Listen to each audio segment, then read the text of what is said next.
লক্ষ্মীর ভান্ডার জালিয়াতির তদন্তে এবার সেট। মুখ্যমন্ত্রীর নির্দেশের পর সেট গঠন করে তদন্ত। ডিআইজি সিআইডির নেতৃত্বে বিশেষ তদন্তকারী দল। অমিত প্রতিনিধি আমাদের সঙ্গে রয়েছেন। অমিত, রাজ্য জুড়ে লক্ষ্মীর ভান্ডার নিয়ে যে একাধিক অভিযোগ সামনে আসছে, এ তো জালিয়াতির ভান্ডার। রাজ্য সরকারের তরফ থেকে কি কি পদক্ষেপ নেওয়া হচ্ছে?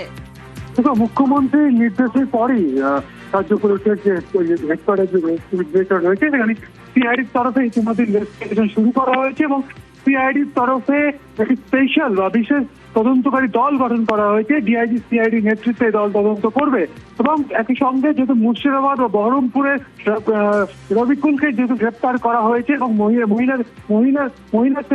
মহিলা সে তার অ্যাকাউন্টে একাধিকবার যে লক্ষ্মী ভান্ডারের টাকা ঢুকেছে, শুধু সেই কেসটি নয়, আরো বেশ কিছু অভিযোগ এমনটা এসছে এবং সেক্ষেত্রে মুর্শিদাবাদ জেলা পুলিশকে নিয়েই এই তদন্ত শুরু করবে। আগামীকাল সিআইডি একটি টিম মুর্শিদাবাদ বহরমপুর যাওয়ার কথা রয়েছে, আমাদের সিআইডি সূত্রে খবর। তোমরা জানিয়ে রাখবো যে ইতিমধ্যে একটা এসআইটি ফর্ম করা হয়েছে বা বিশেষ তদন্তকারী দল গঠন করা হয়েছে, যারা এই লক্ষ্মী ভান্ডার যে গড়মিল বা লক্ষ্মী ভান্ডার গিয়ে যে একাধিক যে বিভিন্ন জায়গা থেকে যে অভিযোগগুলো উঠে আসছে, পুরুষের অ্যাকাউন্টে পুরুষ তার মহিলা পরিচয় দিয়ে অ্যাকাউন্ট ক্রিয়েট করে সেখানে লক্ষ্মী ভান্ডার টাকা গ্রহণ করেছেন, এই সমস্ত যে অভিযোগগুলো উঠে এসছে সে সমস্ত তদন্ত করবে বিশেষ তদন্তকারী দল।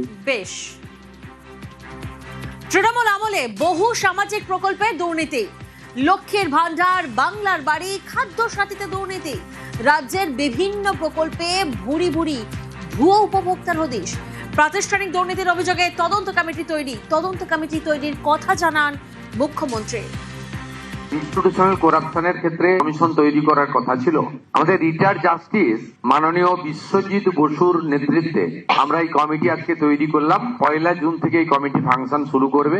এর মেম্বার সেক্রেটারি করা হলো আমাদের সিনিয়র আইপিএস এডিজি র্যাঙ্কের জয়রামন সাহেব, তিনি হলেন মেম্বার সেক্রেটারি। গভর্নমেন্টের পক্ষ থেকে চিফ সেক্রেটারি এবং হোম সেক্রেটারি তাদের সমস্ত logistic support, infrastructural support, man power এবং যে ডকুমেন্ট তারা চাইবেন সেই তথ্য তাদেরকে দ্রুততার সঙ্গে দেবে।